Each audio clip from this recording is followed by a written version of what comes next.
What happens when a cartoon crosses the line? In the 1970s, animation wasn't just for Saturday morning cereal. Some filmmakers used it as a Molotov cocktail aimed straight at society's taboos. Welcome to a world where drawing outside the lines got entire movies banned, riots started, and governments fuming. Which notorious animated film do you think pushed it too far? Stick around. By the time we hit number 1, Post-Apocalyptic Earth, Wizards looks like standard-issue fantasy at first glance. Fritz the Cat, 1972. If you think animation is all about happy animals singing catchy tunes, Fritz the Cat is about to obliterate that image spectacularly. In 1972, Ralph Bakshi adapted Robert Crumb's underground comic and delivered a film that did for animation what punk did for music, smashed the rulebook, set it on fire, and danced in the ashes. And the fallout was immediate. Why? Well, Fritz the Cat didn't tiptoe around grown-up themes. It cannonballed right in to try to shut it down. Posters brazenly advertised the film as the most underbelly. In the opening minutes, you get a wild party scene where the furries aren't just being cute, they're getting down and dirty in ways that sent censors reaching for the smelling salts. The racial and political satire only cranked up the discomfort. College dropouts, counterculture icons, and law enforcement caricatures all get the animated sledgehammer. The controversy wasn't just a stateside affair. Fritz was rated X, the first animated film ever to earn the adults-only rating in the U.S. It was outright banned in Norway and Malaysia. British censors chopped it up, while some American cities simply wouldn't allow it on their screens. Meanwhile, the marketing campaign all but dared authorities to try to shut it down. Posters brazenly advertised the film as the most outrageous animated feature you'll ever see. And here's the kicker. All that controversy made Fritz the Cat a hit. It became the highest-grossing independent animated film at the time, turning Bakshi into a counterculture legend and opening the door for a new wave of R-rated animation. But critics split down the middle. Some hailed it as raw social commentary, others dismissed it as smut, masquerading as art. Was it crude? Absolutely. But was it a turning point in animation history? Without question. In the end, Fritz the Cat is proof that sometimes pushing the boundaries is the only way to redraw them. Heavy Traffic, 1973. You want a movie that paints New York City with a palette of neon nightmares and broken dreams? Ralph Bakshi's Heavy Traffic didn't just cross the line, it erased it. Fresh off the firestorm of Fritz the Cat, Bakshi doubled down on controversy with a film that fused street-level realism, animated insanity, and a brutal sense of humor. Heavy Traffic is an autobiographical fever dream. The hero is Michael, a young cartoonist navigating a world of violence, vice, and racial tension. Imagine Taxi Driver if Travis Bickle doodled every twisted thing he saw on the subway. Bakshi's city is alive with hustlers, gangsters, prostitutes, and lost souls. Every character, whether animated or photographed in grimy live action, oozes dysfunction. What made Heavy Traffic so controversial?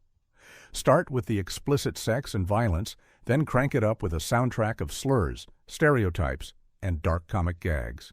There's no Disney princess here, just streetwise women with knives in their stockings and mobsters who make Tony Soprano look polite.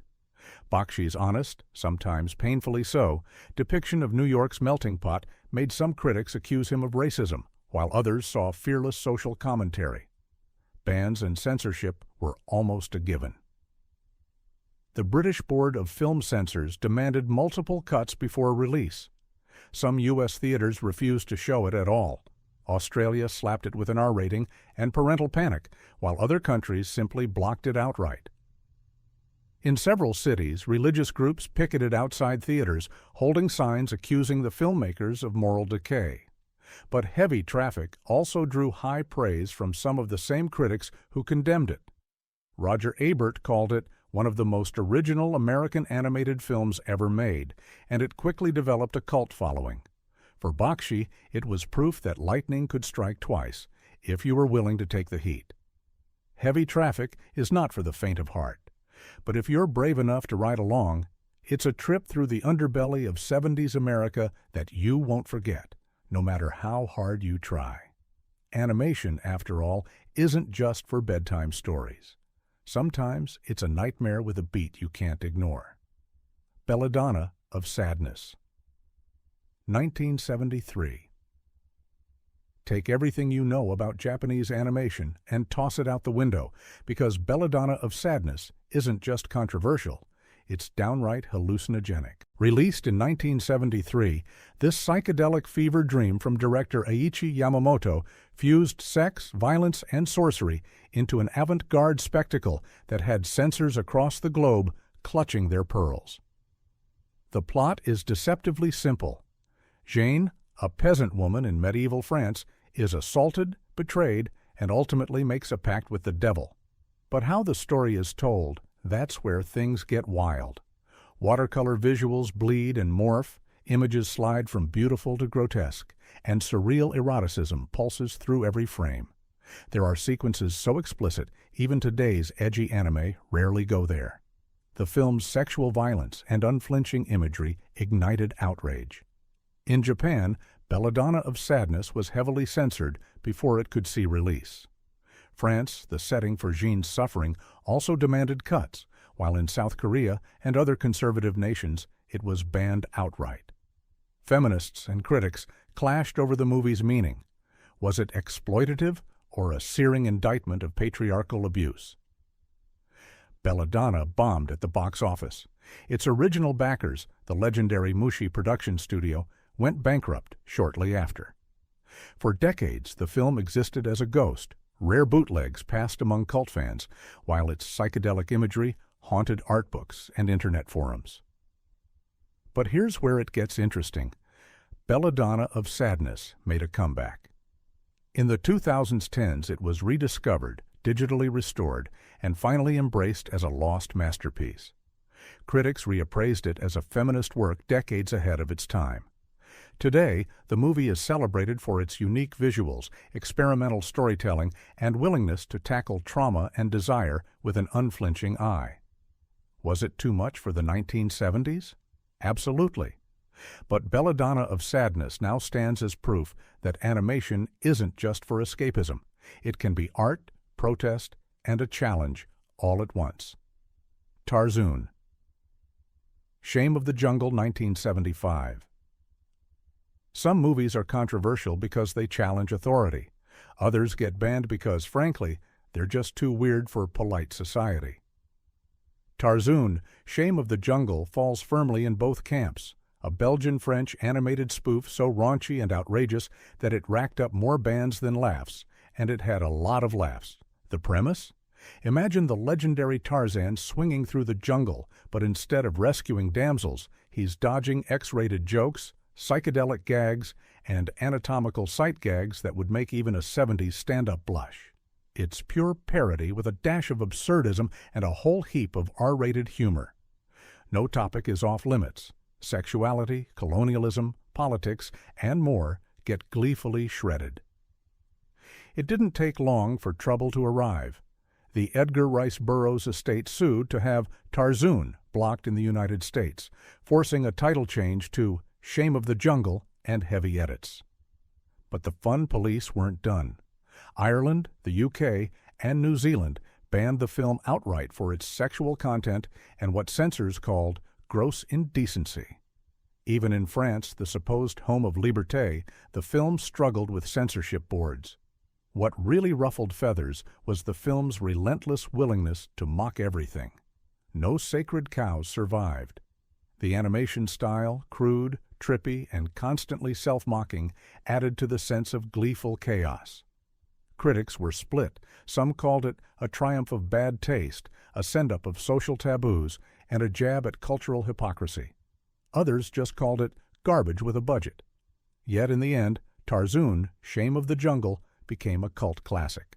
The very things that got it banned made it legendary among midnight movie fans.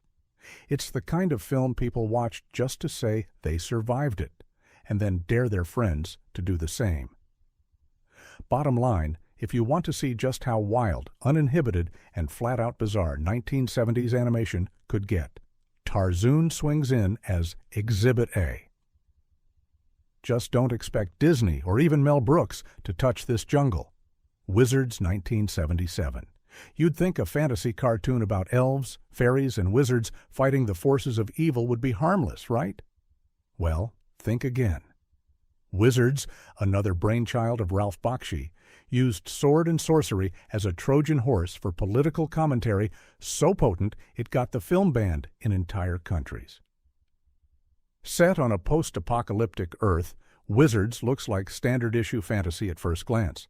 There's the heroic avatar, the evil Black Wolf, and their armies of magical creatures. But then you notice the swastikas. Black Wolf's minions are literal Nazi mutants, and the villain uses actual Nazi propaganda footage as his secret weapon. Subtle? Not remotely. Controversial? Absolutely. In Ireland, Wizards was slapped with a ban for satanic themes and graphic violence. Censors in several Middle Eastern countries weren't amused either, both for the movie's political undertones and the depiction of a world where magic and technology clash in unsettling ways. Even in the U.S., conservative watchdogs denounced the film for its unwholesome mix of animated violence and loaded historical references. But Bakshi wasn't aiming for comfort.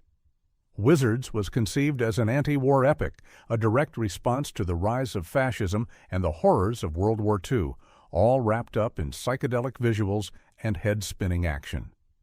The film's climax, where magic and propaganda literally battle for the soul of the world, lands like a punch to the gut. Despite the bans, Wizards attracted a devoted following. Fans celebrated its daring mix of genres, its blend of innocence and darkness, and Bakshi's willingness to tackle history's ugliest chapters in a format usually reserved for fairy tales. The film's cult status only grew with time, inspiring later artists and animators to take bigger risks. And here's the real kicker. Wizards made money. Not Disney-level money, but enough to prove that audiences were hungry for something edgier, something that didn't play it safe. Bakshi, the master of controversy, had done it again. If you ever needed proof that animation can punch above its weight and challenge everything you thought you knew about good and evil, just fire up Wizards. But don't expect to find it on Saturday morning TV. Coonskin 1975. There are controversial cartoons, and then there's Coonskin. Ralph Bakshi was clearly not interested in making friends with censors when he released this one. If Fritz the Cat was a punch to the establishment, Coonskin was a full-on street brawl, landing punches everywhere, from American race relations to Hollywood stereotypes. And for many, that was simply too much to handle. So what's Coonskin all about? Imagine a gritty urban fairy tale mashed up with a gangster flick, filtered through the harshest satire you'll ever see. The film fuses live action and animation as it tells the story of Brother Rabbit, Brother Bear, and Preacher Fox, black characters in a lawless New York where everyone, from cops to gangsters, is after their hide. Every taboo about race, crime, and corruption is fair game, and Bakshi takes aim at all of it with a mix of ferocious honesty and biting comedy. But it's not the plot that made Coonskin infamous, it's the images. Bakshi purposely leans into racist iconography to skewer it, but the effect was so raw and confrontational that even civil rights leaders weren't sure what to make of it. The Congress of Racial Equality protested the film before seeing it, and some called for outright bans, accusing Bakshi of perpetuating the very stereotypes he was trying to satirize.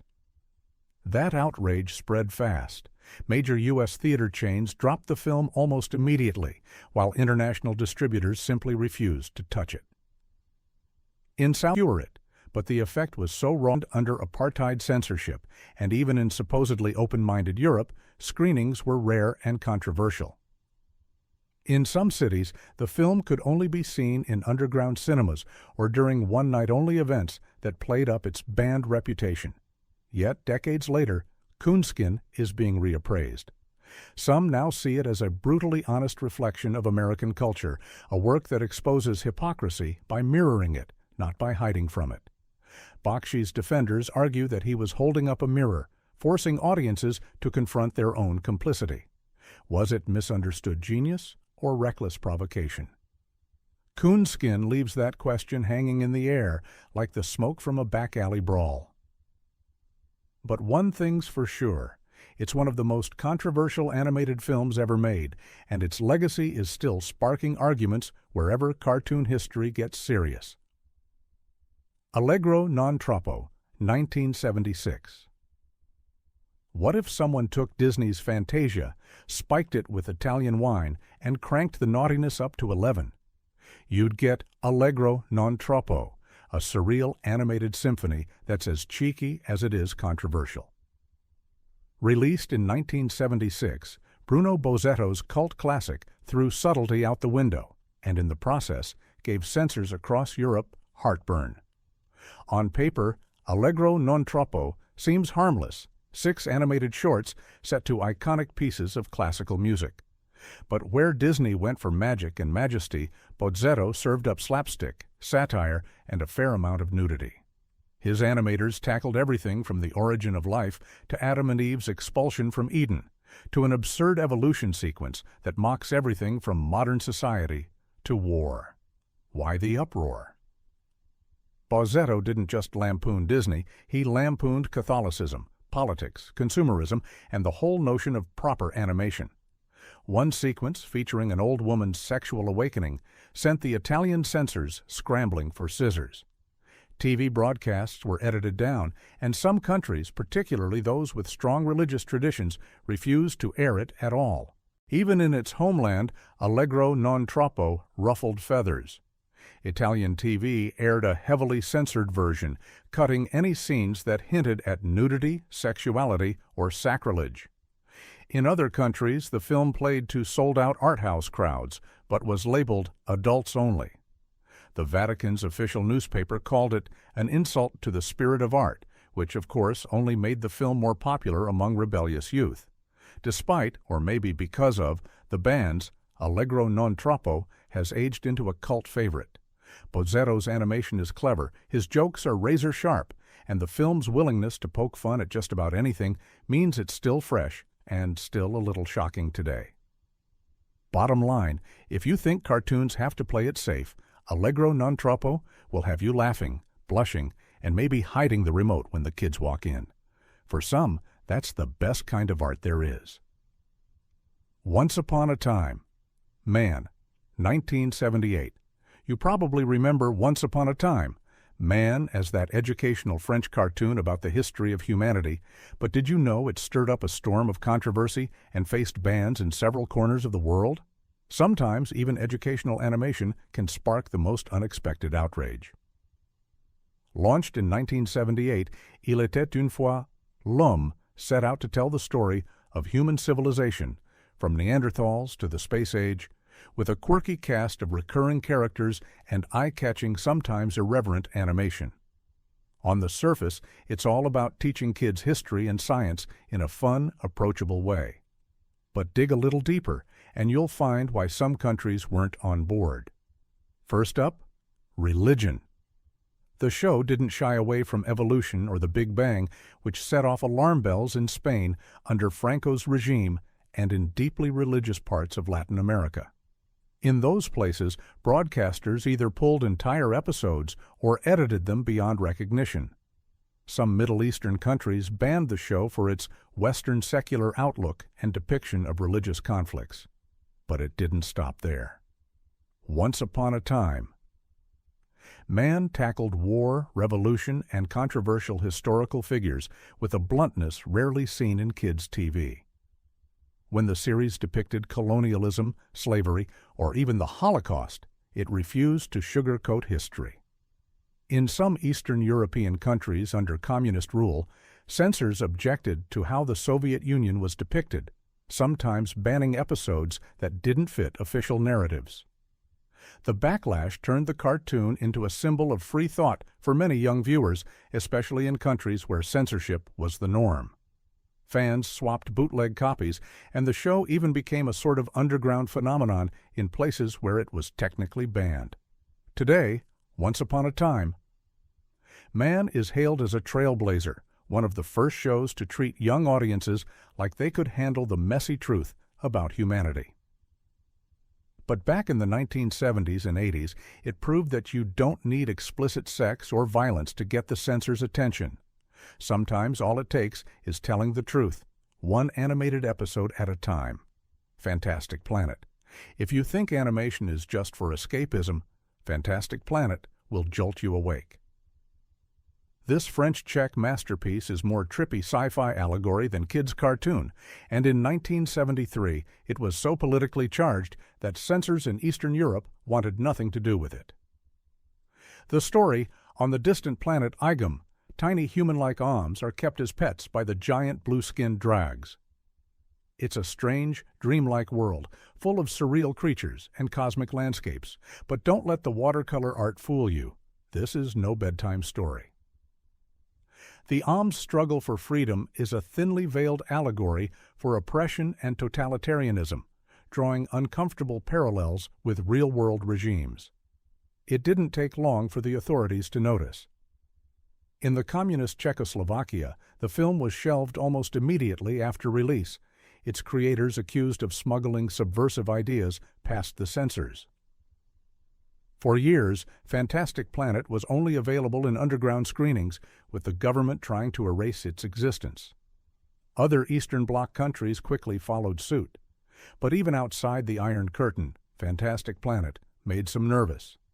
Its depiction of rebellion, violence, and cultural clash struck a nerve in France, and the U.S. critics praised the film's artistry, but some parents and broadcasters steered clear, calling it too weird or too dark for animation. At one point, the film was even briefly banned from French television, allegedly due to political pressure. Despite all that, Fantastic Planet found a devoted audience. The film's bold, unearthly style and psychedelic soundtrack won it the Grand Prix at Cannes, and its cult status only grew with time. Today, it's celebrated as a daring piece of animation that dared to use fantasy as a weapon against the real world. In the end, Fantastic Planet proves that even the wildest worlds can mirror our own, and that's what makes them so dangerous and so unforgettable. Animal Farm, 1974. Everyone knows George Orwell's Animal Farm is a scathing critique of totalitarianism, but did you know the Soviets tried to adapt it into animation and then immediately banned their own creation? Sometimes the strangest controversies come from inside the house. Produced in 1974, this Soviet TV adaptation was commissioned as part of an experimental animation project. The animators took some creative liberties, watering down Orwell's original message so that it fit more comfortably with Soviet ideology. But even a diluted Animal Farm proved too hot to handle. The allegory of farm animals overthrowing their human oppressors, only to become corrupt themselves, was a little too close for comfort. The film aired only once, reportedly in the dead of night. State censors quickly realized the risk, yanking the broadcast and shelving the movie indefinitely. Word spread fast, and soon the film became the stuff of legend, rarely seen but whispered about in animator circles and among Soviet dissidents. Ironically, the very act of banning Animal Farm made it more notorious than if it had just been ignored. Bootleg copies circulated among intellectuals and students, turning the forbidden cartoon into a subversive badge of honor. Western animation historians only learned of its existence decades later, when fragments of the film finally surfaced. This isn't the version of Animal Farm you grew up with. There are no cute British farm animals or heroic freedom fighters here. Instead, the Soviet version stands as a bizarre relic of Cold War paranoia, a reminder that even the people in charge sometimes can't handle the truth, especially when it's spelled out in talking pigs and revolution. Animal Farm, 1974, may have been buried by the very people who created it, but its legend lives on, proving once again that the most dangerous stories are the ones we try to silence. So what do you think? Were these animated rebels just ahead of their time, or did they cross the line on purpose? The 1970s proved that when it comes to cartoons, pushing boundaries isn't just a trend, it's a tradition. Which banned film from our list blew your mind? or made you want to see what all the fuss was about?